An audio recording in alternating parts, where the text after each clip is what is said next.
Good evening and welcome to another episode of Gaming with the Sims. Tonight we're going to be going through Carcassonne, and with this I've got the big box here and we're going to go through it. So we've got the base game, we've got some expansions we're going to go through, all the expansions of the base game, and then there's some later expansions as well. You'll also notice in the room we've got a new map on the wall. This was given to us by one of the subscribers to the channel, Mr. Jonathan English, so thanks very much. It is a map of Middle Earth, so you'll see it in some of the videos coming up, just in the background. Nothing really, we're not going to go through it, it's just a nice little map to go with this gaming room. So, Carcassonne. This is the game we're going through this week.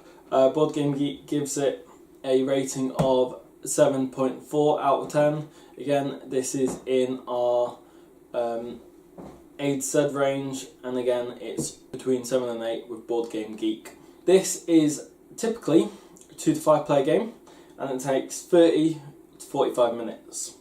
With expansions you get 6 player games, and then with other expansions you can get up to an 8 player game with this.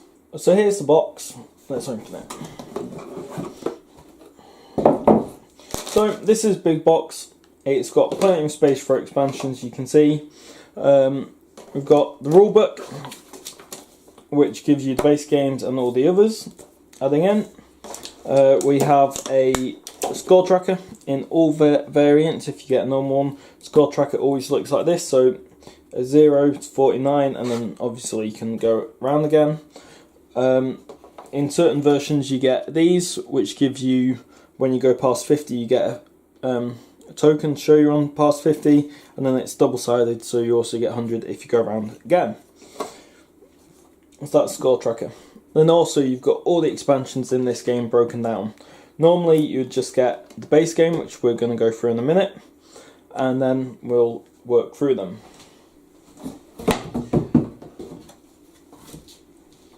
So to start off, you always get a starting tile.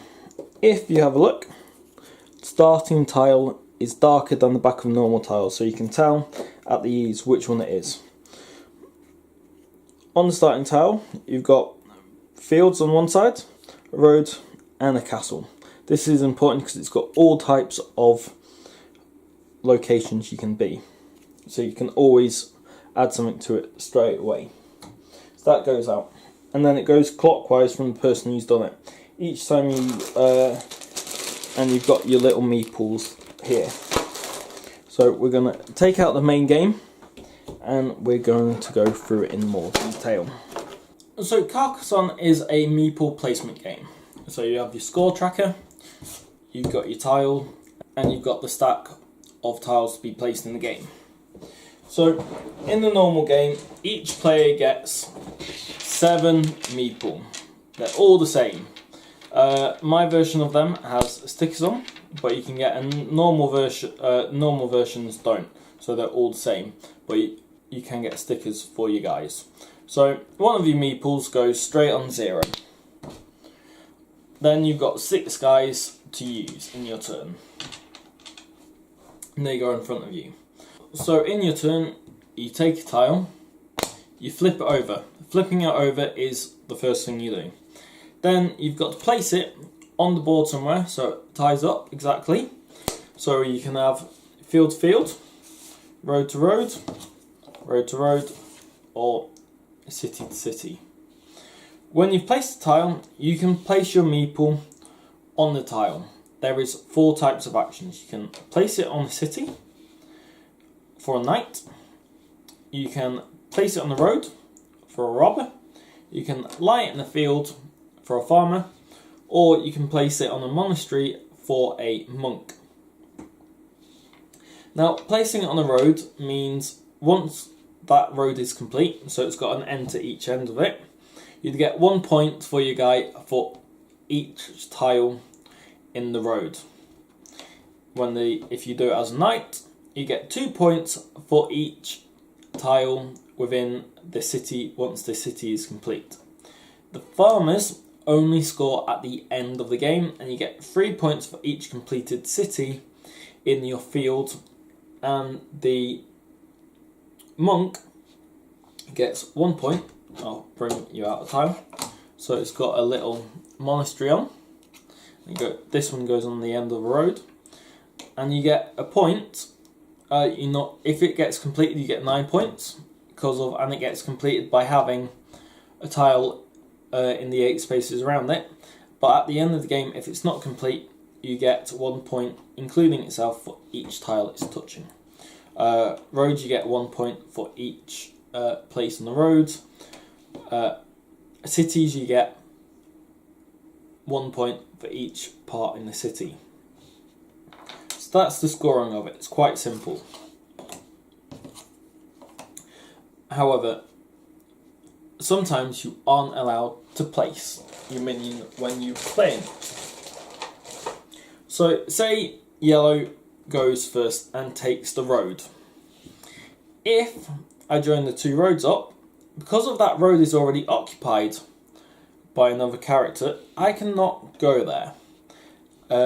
Roads and cities are quite easy, but for farmers, sometimes it's figuring out where the fields are on the bigger maps if somebody's already in there. If, however,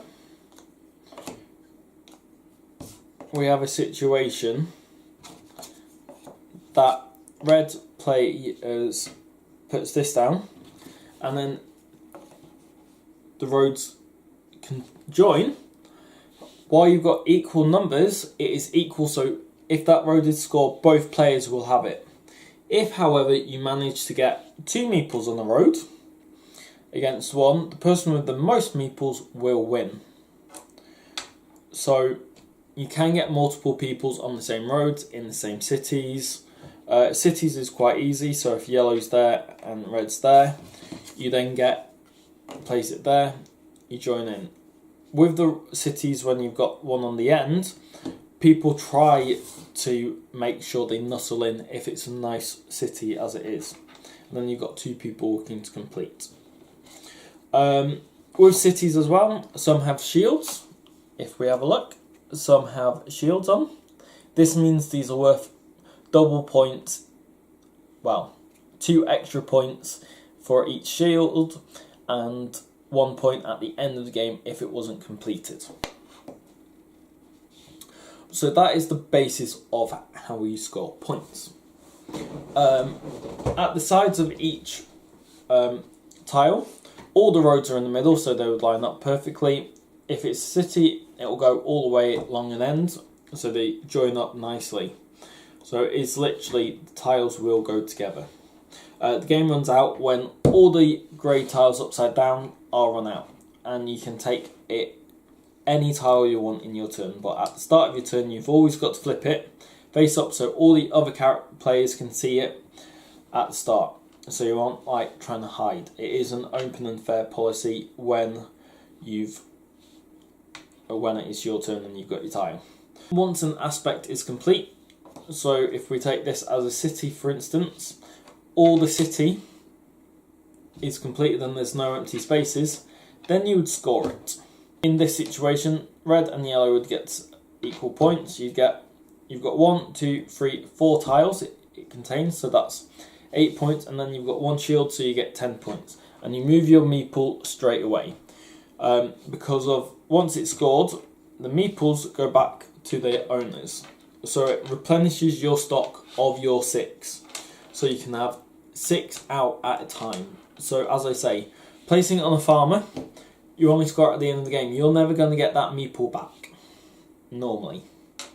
Where normally you want to, sometimes in situations, some people might go, I'm running low on meeples. If you get one of these, like a half, you might go straight onto there, place it down, and then go, thank you, that's 4 points, and bring it straight back.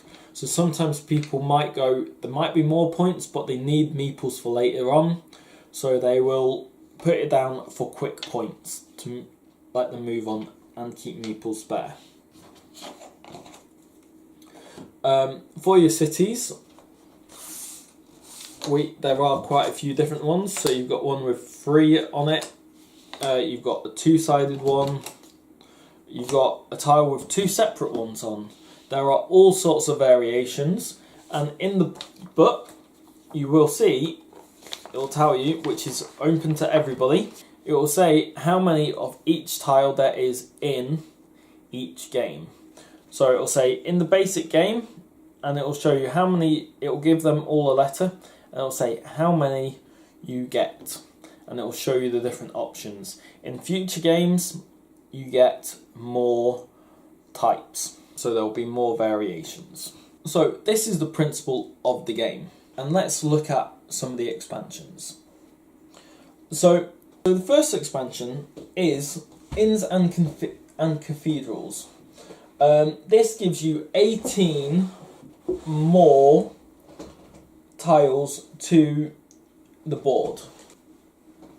So it gives you 18 new tiles. This is also the expansion where you get your 50 and 100 point counters in. Each expansion gives you an anticipated time it's going to add. So Inns and Cathedrals add about 15 minutes more. So this would then become a 45 to an hour game. Each of the expansions has got a symbol in one of the edges to show, and it even represents that in the book. So this one is a little meeple symbol. So on top of adding 18 more tiles and giving 6 large scoring tiles, it also adds a large meeple. So this is the size of a normal meeple. This is a large meeple, twice the size, and if you get that in anywhere, it counts as 2 meeples. So the large meeple makes it that you can try and muscle into somebody else's city or road easier. So that is the large meeple. There's also 2 other aspects of this game. You get, as it says, Inns and Cathedrals, you get inns. So you get inns on the waterways. If your road has an inn on it, instead of getting 1 point per tile, you get 2 points per tile. However, if your road is incomplete at the end of the game, you get 0 points. So it is a gamble, and if you're towards the end of the game and you want to deny people points, and that you know they aren't going to complete that road, you can stick an inn on it, and it will stop them. But as I say, it's luck of the draw what you get. The second one is you get 2 cathedrals. These are for city tiles, and it's city tiles all the way around. And it goes, if you've got a city in your cathedral in your city, once you score it, you get an extra point per tile. Caveat is, if your city isn't complete at the end of the game, you get 0 points. Now, it's a tile with cities on all 4 sides. If you ever get a situation, and you get it more often the more times you add variants in, that you cannot place a tile for any reason, that there's no valid placement points, you purely discard it and it leaves the game and you draw a new tile. It's that simple. So that's Inns and Cathedrals. So it adds a little variant to the game. Sometimes when you're adding a variant to the game, you don't have to always add some of the rules. So sometimes you might want to add the tiles or the big meeple, but you don't want to add the Inns and Cathedral rules. That's more than happy to do it. It's up to you at the end of the day. So the next one we're going to talk about is Traders and Builders. This adds another 15 minutes to the game, and you get a stack. This has got a pig as its symbol on the goal. You also get, with this, 20 goods tokens. So you get barrels, flags, and wheat. Once you complete a city with the symbol in, you get them tokens. Doesn't matter how many knights there are in that city, it's who completes it gets the tokens. The person with the most of each type of token at the end of the game gets 10 points for its set. So if you've got the most barrels, you get 10 points. If you have the most flags, you get 10 points. And if you've got the most wheat, you get 10 points. So if you have the most of all, you get 30 points. If two people have the same amount of barrels, they both get 10 points if they've got the most. You get 0 points for having second place or third place. It doesn't matter. You only get the points if you've got the most of that set. There are also two other aspects to builders and traders. You get a builder and you get a pig. The pig. You can place the pig only if you've got a farmer in the field. And there can be a farmer and a pig belonging to another field player. If, when you score, if you control that field or joint control it, instead of getting 3 points per city, you get 4 points per city with the pig. So that's what the pig does. It's an end game scoring, gives you more points. So the builder. To use the builder, you first of all have to control something. So we're going to use a road as an example. Then,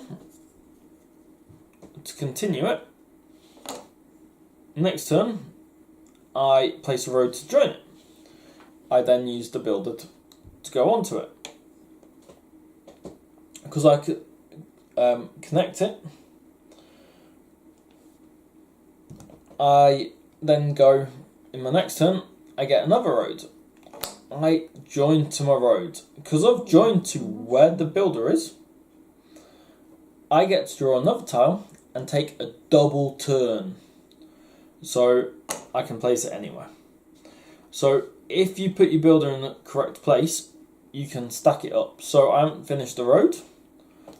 So for this one, I place it down. I now score because the road is complete and bring my guys back. But because I joined to that road while the builder was still there, I still get another turn. So it's quite a good way to get double turns. So it can be very effective by putting it down. And each time you place a tile, you get to place a minion if you've got a minion in your stack. So the builder can make you get double turns and completely throw the aspect of the game.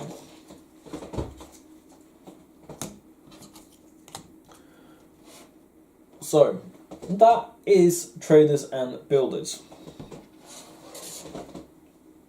Now we'll go on to the smaller expansions.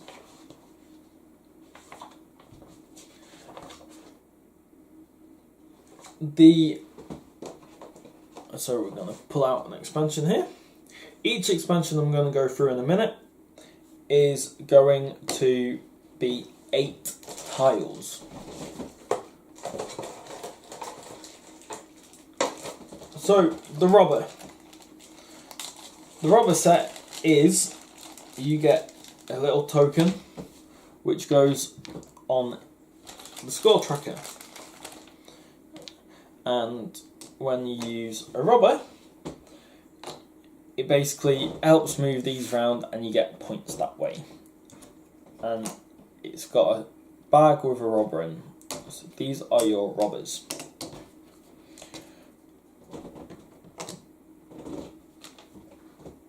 So another different type of meeple there.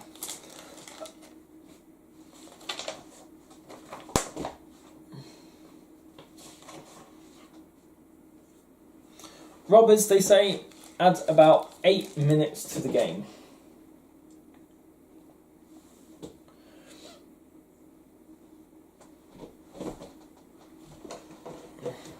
Another one is messenger tiles. Messenger tiles do actually have a different back to all the others, so you can tell which ones are messengers. Messengers is another one where you add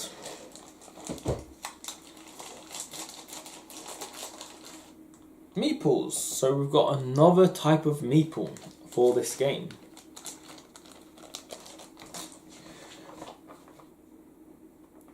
Messengers, they say, adds 15 minutes to the game. In experience, this doesn't actually add 15 minutes to the game. This one, it takes a while to get you used to this variant, but it doesn't add 15 minutes to the game once you know what you're doing with it. So all the others we're going to look at doesn't add that much any meeples to the game. So we've got ferries.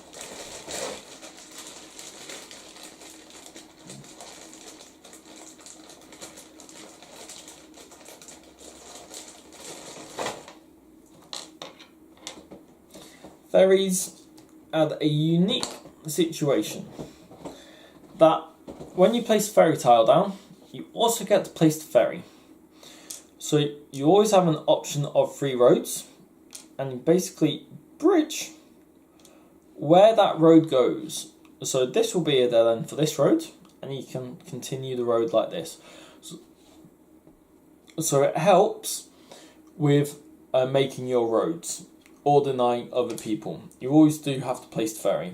There are limiting ways afterwards that you can then change the ferry's direction, but it's very far and few between. So I'll let you read it if you want to know how to do it.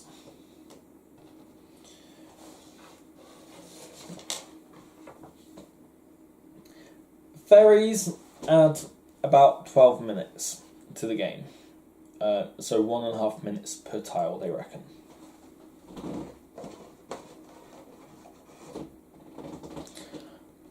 Flying machines. Now, this is one of my favourite expansions, and it is a very good expansion. And so we will bring out all the flying machine tiles. So when you have a look at it,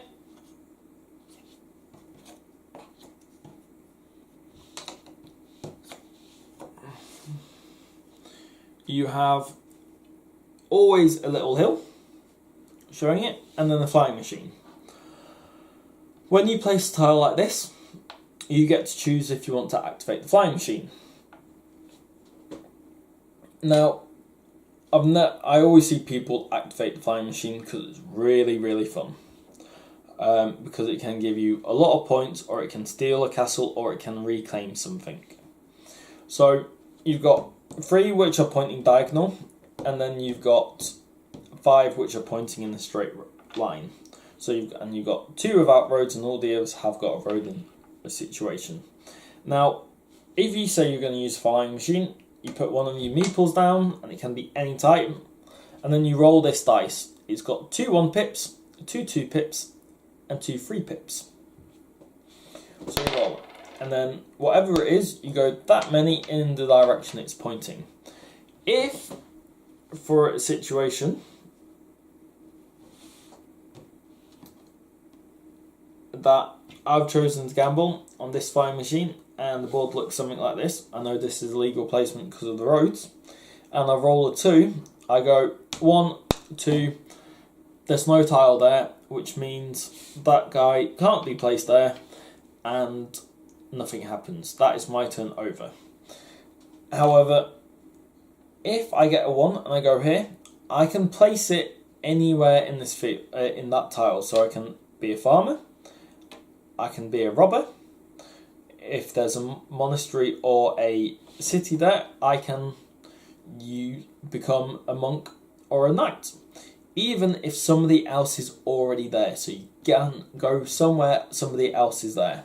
And if you use your big meeple while you do it, and they've only got a single person, you basically steal their points and control of that location. So flying machines are a gamble, because you have to go 1 to 3, and sometimes it might not be any good. But sometimes it is useful. So say you land on the tile, and the tile's got a completed city, or a completed road, or a completed monastery. You can choose to land in it, and because it's already completed, you pull your guy back and you get the point straight away. So you can rescore something which has already been scored. So Flying machines are gambles, but they are good gambles. They can pay off very well for you. Flying machines do add only 10 minutes to the game. You do have to think, because it takes a while to ponder what you want to do with them and where you can get the most points if you roll good enough. And it can cause a lot of arguments because you can retake something somebody has got or capture something. So they are very good fun. If I only played with one variant each game, I'd always choose flying machines because they are really fun.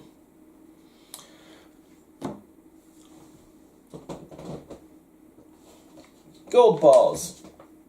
Well, gold mines. It comes with 16 gold pieces.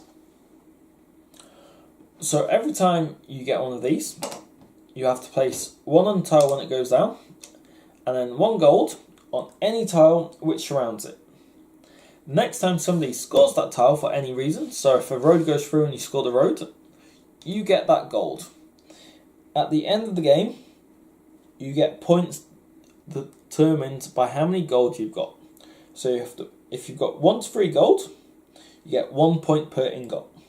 If you have 4 to 6 gold, you get 2 points per ingot. 7 to 9, 3 points per ingot. And if you've got 10 plus, you get 4 points per ingot. Sometimes you might place it down and want to just score them points. Might not give you the most points for the tracker, but it gives you the gold for end of game scoring. Golds add about 10 minutes to the game. Now, I said there was no more meeples being added, but in Witches and Wizards, there are mages and witches. You get 2 more tiles. You get a purple one, which is your mage, and you get an orange one, which is your witch. Now, you get to move them around, and depending on where you go, you get more points, or you get less points. So, with your witch, your mage, you want to put it on something you're controlling because it gives you more points when you score it. With the witch, you want to put it on somebody else's because it will give them less points. But even if you place your guy there, you only get the points once you score it while it's still there. If you score it while it's not there, you get no points. So the Mage and the Witch expansion adds about 8 minutes. Now, with all these little expansions I've just shown, you also get 1 tile of each of these, which I'm going to show you, which is the crop circle expansion. So the only way is, and you can buy all these expansions separately, so you get crop circles. Crop circles, when it's complete, the full expansion, adds 10 minutes, and it's only 6 tiles. So each of them represents a different area. So, and there's 2 of each type. So you've got pitchforks here. When you place a pitchfork, you get 2 options. It activates farmers. So you can tell everybody to place if they can. So if you've got a meeple out, you can make them place another meeple where they've already got a farmer in that field. Or you can tell everybody to remove a farmer. So if you don't have any farmers, then you would nominate to remove farmers, so other people had to remove their farmers, and then, because it's no downside to you.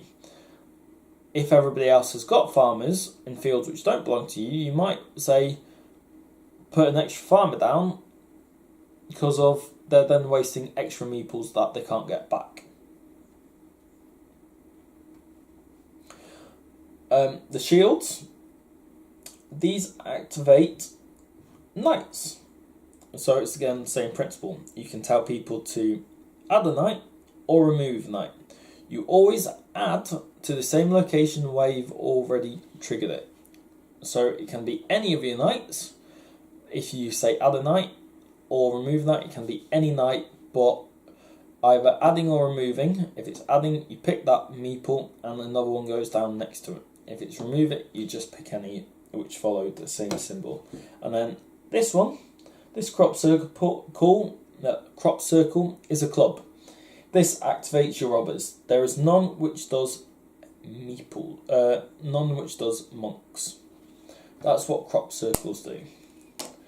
Quite nice. And there's 6 of them. As I say, you get 1 in each of the other 6 little expansions we've just gone through.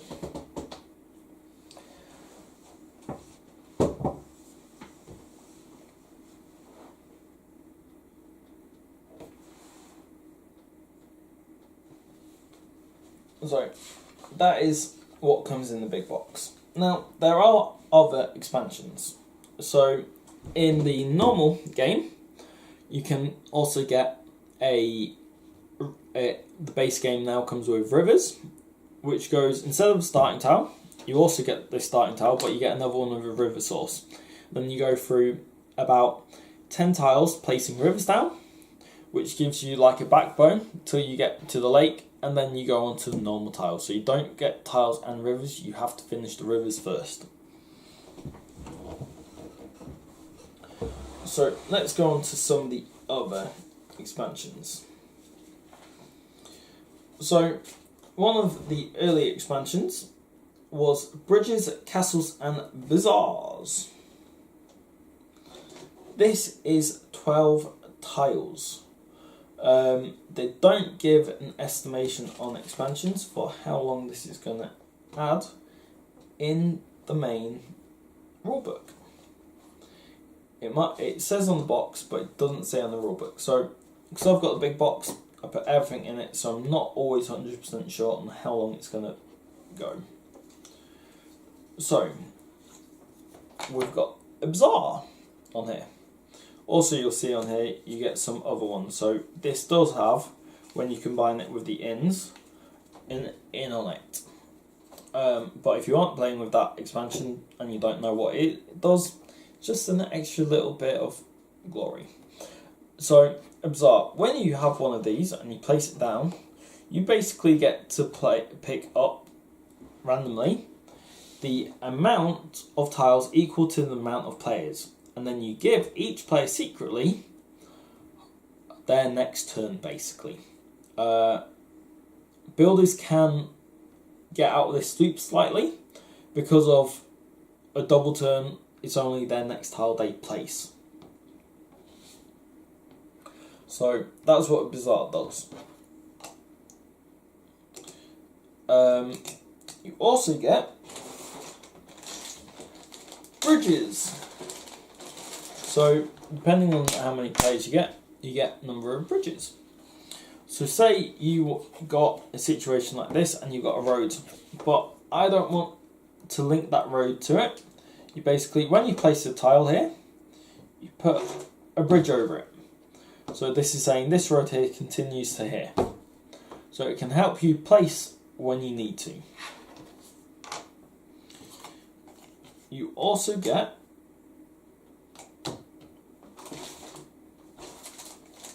castles, like little castle symbols.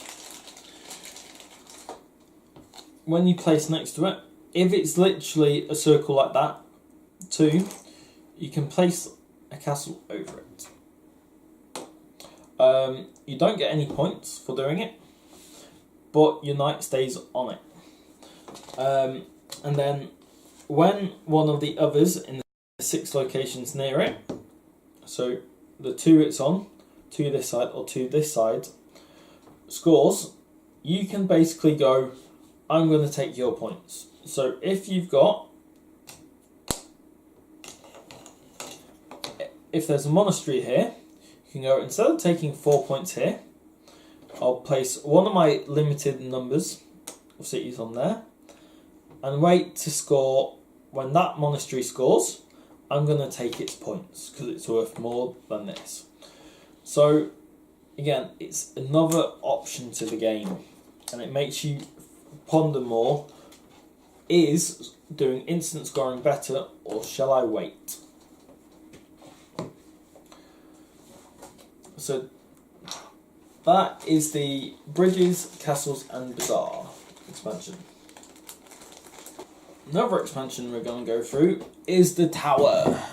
So you get a tower. So in the tower, you actually do place all your tiles. Keeps it neater and easier, and you can pass the tower around to stop people from having to lean over, because they can pick any tile they want randomly from the tower. Tower expansion gives you that. It also gives you 18 new tiles, and it gives you blocks where you start to build up,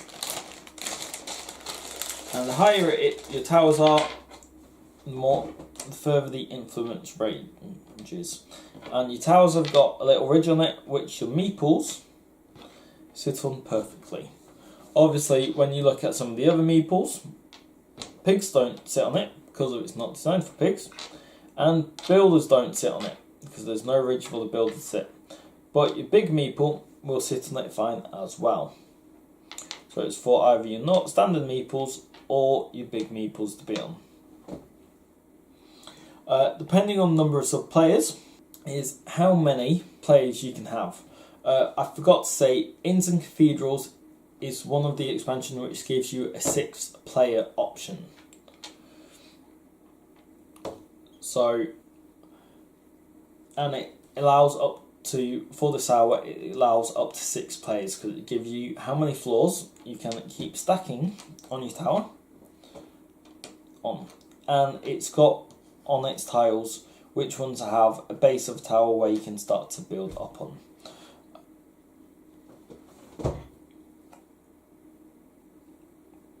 So towers allow you to capture other people's followers, and the higher tower it is, the more influence you have. So if you've got 3 tiles, you've got 3 tile range. So I'm sorry we're not going into some of these expansions as much as others. So that is towers. So you get, every expansion tries to give you something different, what you've not seen before.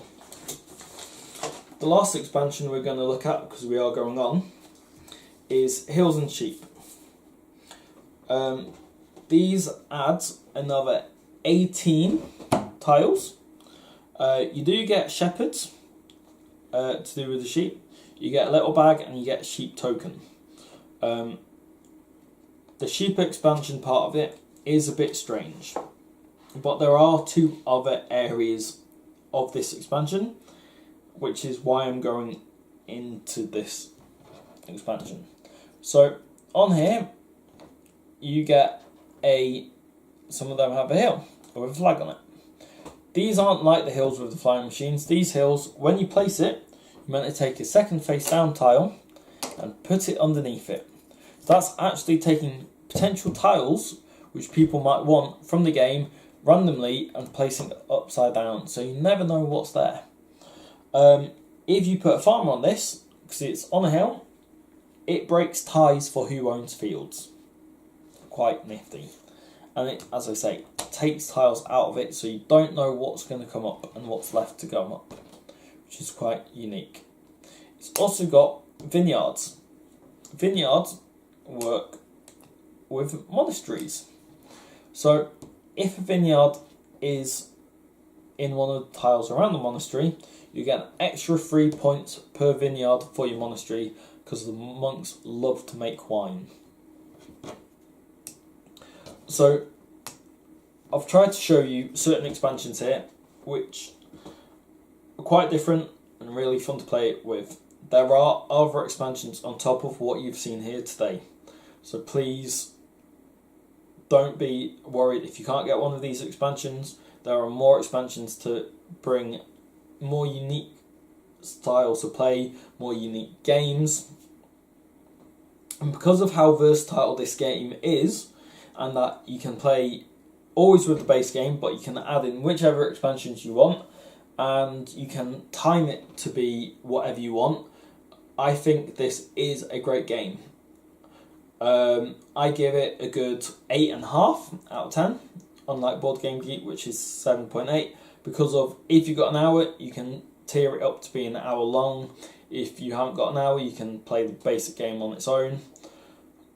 If you got an hour and a half, you can put a few more expansions in to fill the time you need to fill if you've got a certain amount of time you can play. Every game is different. There is one last one, which some expansions come with. It's a blank white tile.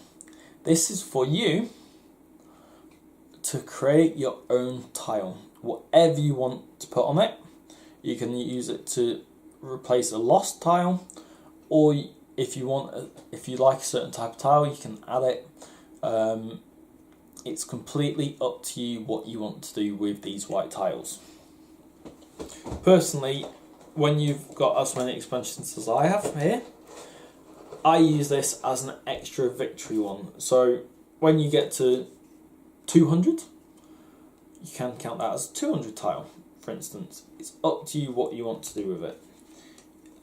At the end of the day, it is your game. So hopefully you've liked this game. It was one of my first board games I bought, and I do like it. And as I say, don't worry if you can't get some of the expansions. There are more expansions out there where it can be better, give you equal opportunities to expand this game however you want and to keep the fun going. So that's it for this week, and I'll see you next week for a board game beginning with D. So I'll let your imaginations run wild which that is. Coming up later in the year, we have our July competition again. It falls on X, so we'll be doing XCOM, and because we're going through XCOM, we're going to give the XCOM board game away, which you can see here, with its expansion here. So please stay tuned for the rest of the year. Only people who have subscribed to this channel will have the option to win this board game. So good night.